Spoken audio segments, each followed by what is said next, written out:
বন্ধুরা, আমেরিকার পেন্টাগন যার কাছে $1 ট্রিলিয়নেরও বেশি প্রতিরক্ষা বাজেট রয়েছে, এই হিসাব অনুযায়ী পেন্টাগনকে বিশ্বের সবচেয়ে শক্তিশালী প্রতিরক্ষা মন্ত্রণালয় বলে মনে করা হয়।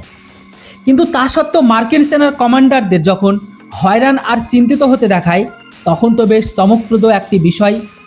কেননা এখানে আপনাদের জানিয়ে রাখি, আমেরিকা এবং ভারতের প্রতিরক্ষা বাজেটের বন্টনে একটা মস্ত বড় পার্থক্য রয়েছে।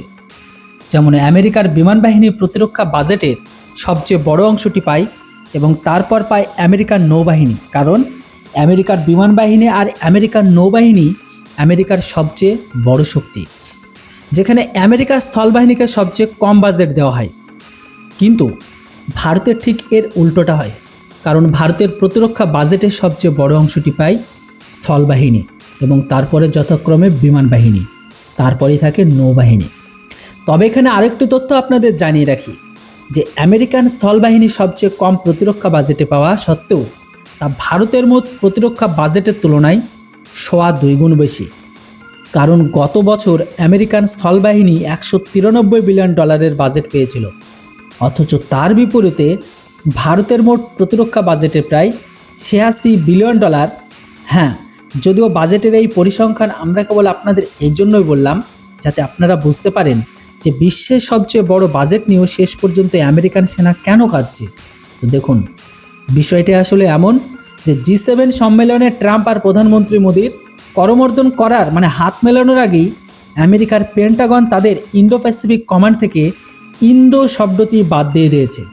যদিও 2018 সালের আগে আমেরিকান সেনার এই কমান্ডটিকে US প্যাসিফিক কমান্ড বলা হতো, কিন্তু 2018 সালে ভারতের গুরুত্বকে মাথায় রেখে খোদ আমেরিকা ভারত এবং ভারত মহাসাগরের যৌথ গুরুত্ব দিয়ে ইন্দো প্যাসিফিক কমান্ড নাম দিয়েছিল। তবে আমেরিকার পেন্টাগন ইন্দো নামটি কেন বাদ দিল, এই নিয়ে সমস্ত দেশের নিজস্ব হিসাব অনুযায়ী নানান যুক্তিতর্ক থাকতে পারে। কিন্তু পেন্টাগন জানিয়েছে যে পুরনো নামটি আমেরিকার নৌবাহিনীর গর্ব এবং সম্মানের প্রতীক। অর্থাৎ যে সময় আমেরিকান পেন্টাগন ইন্দো শব্দ সরিয়ে আমেরিকার নৌবাহিনীর গর্ব আর সম্মান ফিরিয়ে আনার দাবি করেছিল, ঠিক সেই সময়ে আমেরিকান সেনার টপ কমান্ডার অ্যাডমিরাল স্যামুয়েল প্যাপারো মার্কিন কংগ্রেসের সামনে এমন একটি দাবি করে বসেন যা কেবল আমেরিকান নৌবাহিনীর হুঁশকে উড়িয়ে দেয়নি, বরং আমেরিকার বিশাল প্রতিরক্ষা বাজেটের উপরেও প্রশ্ন তুলতে শুরু করেছে।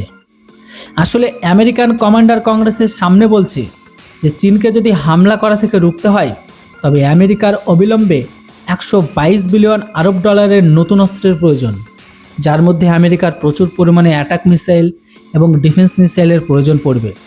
কারণ 2000 থেকে 2200 ক্রুজ মিসাইলের মজুত নিয়ে চীনের সাথে যুদ্ধ করা কঠিন। অপরদিকে চীনের কাছে হাজার হাজার দূরপাল্লার মিসাইল মজুত রয়েছে। এমন পরিস্থিতিতে আমেরিকার যুদ্ধজাহাজগুলোকেও চীনের মিসাইলের রেঞ্জের বাইরে থাকতে হবে এবং খোদ আমেরিকার নিজেরও দূরপাল্লার ব্যালিস্টিক মিসাইলের প্রয়োজন পড়বে। যদিও আমেরিকার কাছে একের চেয়ে এক দুর্দান্ত ব্যালিস্টিক মিসাইল মজুত রয়েছে, কিন্তু আমেরিকার এই ধরনের ব্যালিস্টিক মিসাইলগুলো পরমাণু অস্ত্রবাহী এবং অত্যন্ত ব্যয়বহুল ICBM মিসাইল। অথচ আমেরিকার প্রয়োজন অপরমাণু ব্যালিস্টিক মিসাইল, কারণ এই কথা সবারই জানা যে পরমাণু অস্ত্র ব্যবহার করা মোটেও সহজ কাজ নয়। কেননা এখন আমেরিকার নিজের ডিফেন্সের বাজেটের চক্করে খুব খারাপভাবে ফেসে গেছে, কারণ আমেরিকান প্রতিরক্ষা বাজেট ইতিমধ্যে $1 ট্রিলিয়ন পার করে গেছে। তা সত্ত্বেও আমেরিকান সেনা অস্ত্রের ঘাটতির সম্মুখীন হচ্ছে।